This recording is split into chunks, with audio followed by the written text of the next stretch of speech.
Ya, terima kasih Anda masih bersama kami di seputar Aceh. Pemirsa, kebutuhan darah di Provinsi Aceh, khususnya Kota Banda Aceh, tergolong tinggi. Rata-rata mencapai 4.000 kantong per bulan di Banda Aceh. Tingginya kebutuhan darah ini berbanding lurus dengan semakin tingginya populasi manusia di Provinsi Aceh. Ketua Palang Merah Indonesia PMI Provinsi Aceh, T. Alaidinsah mengatakan, saat ini Provinsi Aceh masih kekurangan stok darah. Menurutnya, PMI Aceh harus melayani rumah sakit, baik pemerintah maupun swasta yang ada. Dikatakan T. Alaidinsah saat ini stok darah yang terpenuhi di PMI sekitar 5% belum mencukupi, sehingga pihaknya akan terus bekerja keras demi memenuhi kebutuhan stok darah untuk masyarakat.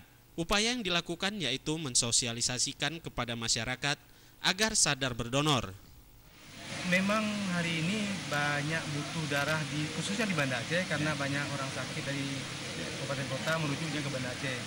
Tapi alhamdulillah setiap hari ada 150 sampai 200 kantong darah tersedia.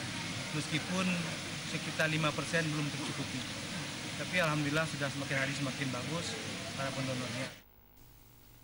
Selama ini pihaknya setiap hari terus menjemput bola terhadap pendonor. Biasanya petugas PMI berpencar ke lokasi berbeda untuk menampung pendonor. Pemilihan lokasi juga sudah ditentukan sebelumnya dan terjadwal. Dalam satu hari, di Banda Aceh PMI menargetkan ketersediaan darah mencapai 100 hingga 150 kantong. Hal ini sesuai dengan kebutuhan masyarakat terhadap darah yang mencapai angka serupa. Cara lainnya dengan mengirimkan pesan singkat kepada pendonor untuk mendonor ketika sudah berselang 3 bulan pada donor terakhir. Tim Liputan Aceh TV.